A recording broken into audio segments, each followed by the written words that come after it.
So Connie just mentioned actually the Dark Sky Parks initiative in Scotland. So we have Steve Owens here to tell us all about it.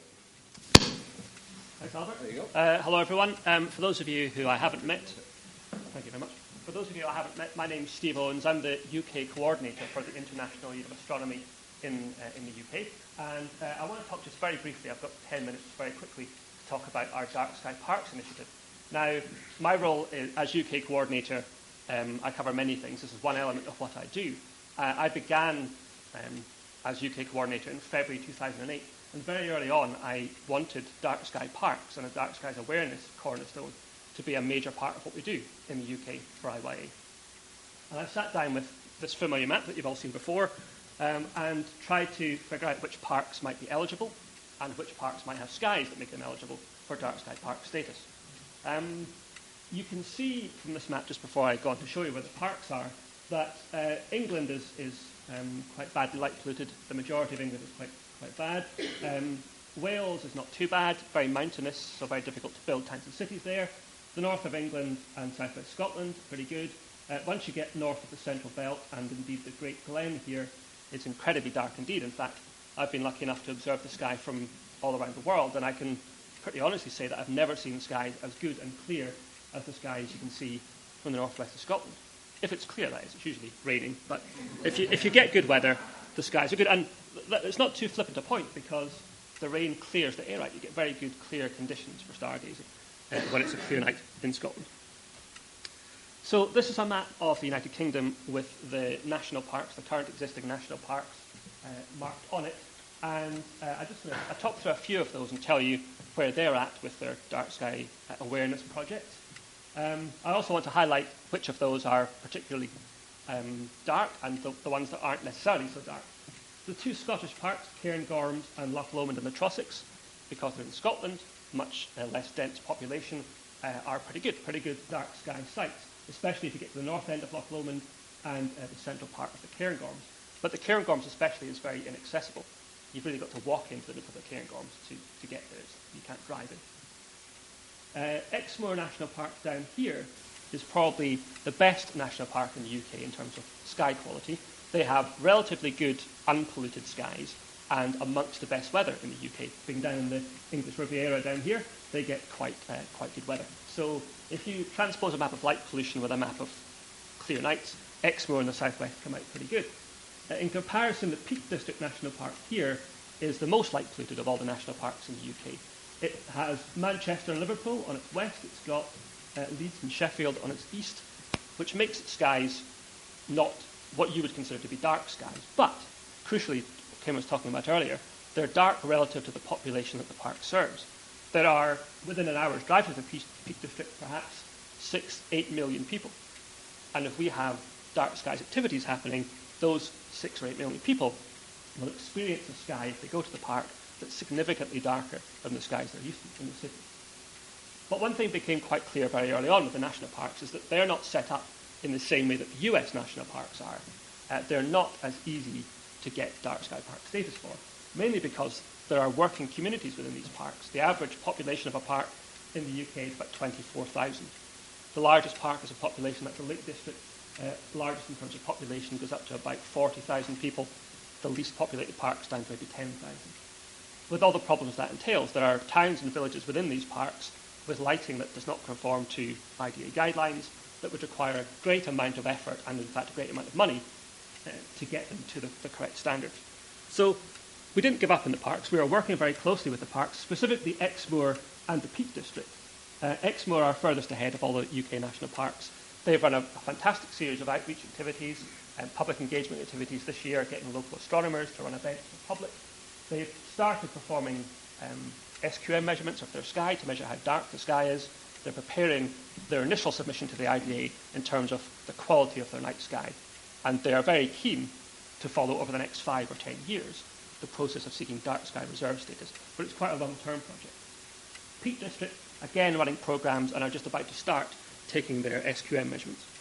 So those are the national parks, but it's not just national parks that we were considering.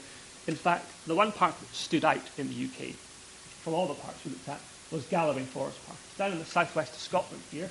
It's big. It's run by the Forestry Commission Scotland, which, if you saw Dan's talk earlier, are key partners in Dark Sky Scotland and Dark Sky Discovery. And Galloway Forest Park is part of Galloway District. Now, its main purpose is timber production, but the park itself is established to get people into the wild, get people out of the cities into the wild, taking part in nature trails, hiking, bicycling, canoeing, whatever they want to do. They were very involved in Dark Sky Scotland. They were an obvious partner to begin seeking Dark Sky Park status. They were one of the first parks I spoke to in February 2008, and since then they've been working very hard in putting together an application for Dark Sky Park status. The remit of the park is to protect and expand Britain's forests and woodlands and increase their value to society and the environment. It goes along exactly with what we've been talking about the past couple of days. They aim to reduce energy consumption, to reduce waste, to reduce and stop pollution due to the park's own activities, which is vital, to protect wildlife and the natural environment, which they now recognise includes everything above the horizon, and to stimulate the rural economy through employment and business development. So the aims of the park tie in very closely with what the Dark Sky Parks initiative is trying to achieve. Just going back to the light pollution map, Galloway Forest Park is situated here in this large dark blob. I don't know if anyone from overseas has travelled to Scotland during their visit to Northern Ireland. You can get a ferry from Larne up here across to Stranraer. This bright blob here is the port of Stranraer. It's about an hour ferry ride, if that, and you can drive within 10 minutes into Galloway Forest Park. So it's about 2 hours drive from Glasgow. I drive it regularly. I work in Glasgow, and it's probably not much more from Belfast, and about an hour from Carlisle down here. So it's pretty accessible to some large conurbations. This is our Google map of Galloway Forest Park in the southwest of Scotland. You can see the ferry link here, going across to Stranraer. The populations in the towns around it, Greater Glasgow is about 1.2 million. It's about 80 kilometres away. Belfast about half the size. Greater Belfast 600,000, again about the same distance to the west. Carlisle 100,000 people over in the east of Galloway Forest Park. Thanks, Alan. More locally to Galloway Forest Park, there's the town of Ayr, 45,000, Durban 8,000, Stranraer 11,000.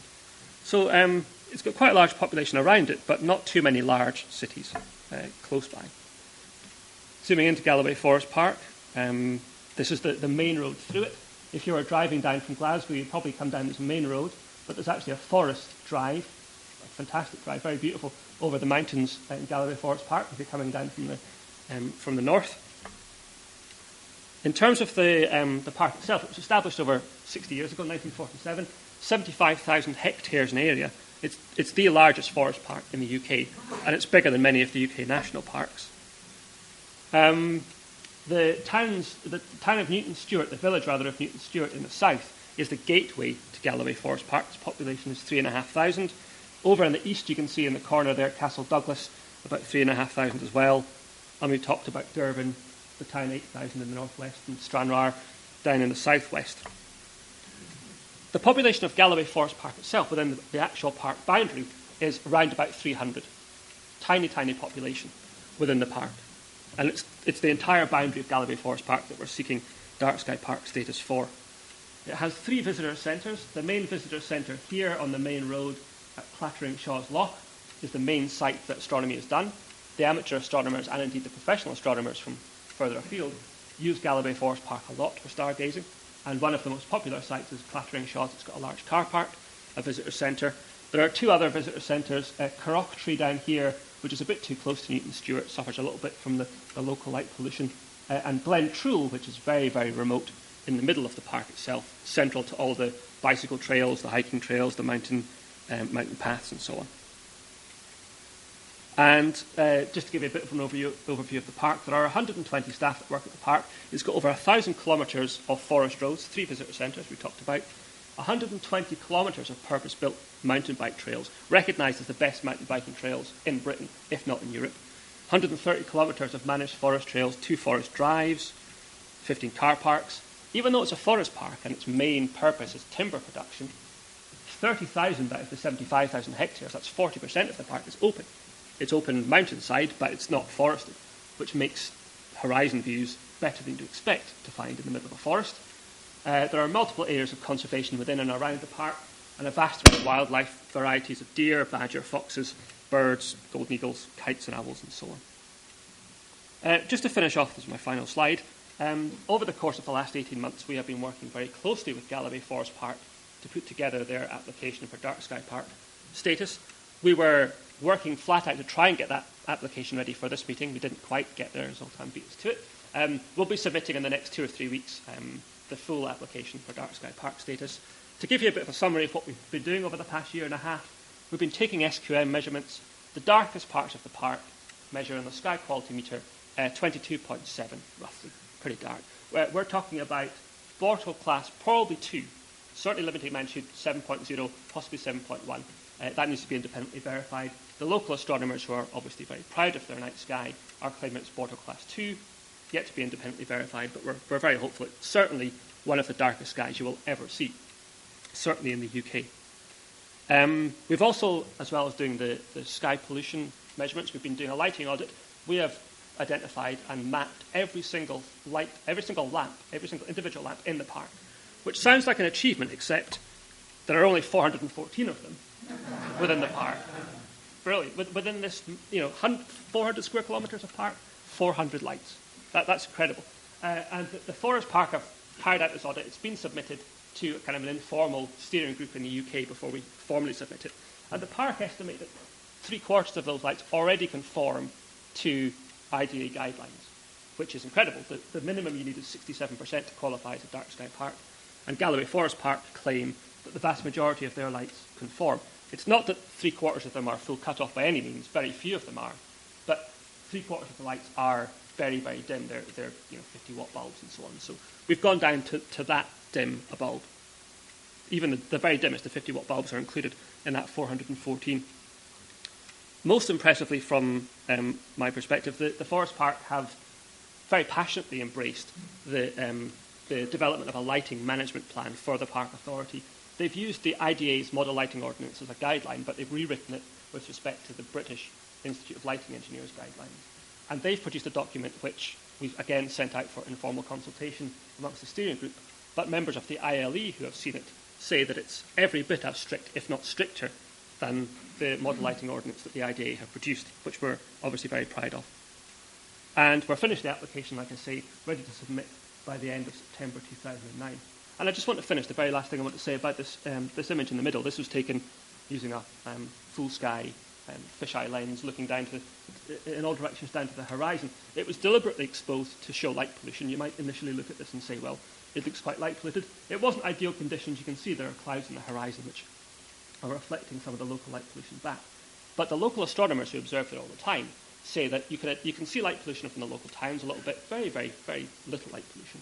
But on the horizon in the north, you can see the glow of Glasgow just about. You can see Glasgow's light pollution. Obviously, we can't do anything about that. But most bizarrely, in the west, you can see Belfast's light pollution just on the horizon. Looking over the sea, you can see the glow of Belfast. Again, not anything that will interfere, and we're still getting SQM readings of 22.7. Incredibly dark. And I just want to finish up by giving you my email address on the left-hand side. The person who should have presented this talk, the person who's done most of the work on this in Galloway Forest Park, is Keith Muir. His email address is on the right. He couldn't make it to attend the conference. But either of us would be delighted to answer any questions by email. And I think we've got a minute or two for questions just now. Yeah, Thanks very much. Thanks very much, Dave.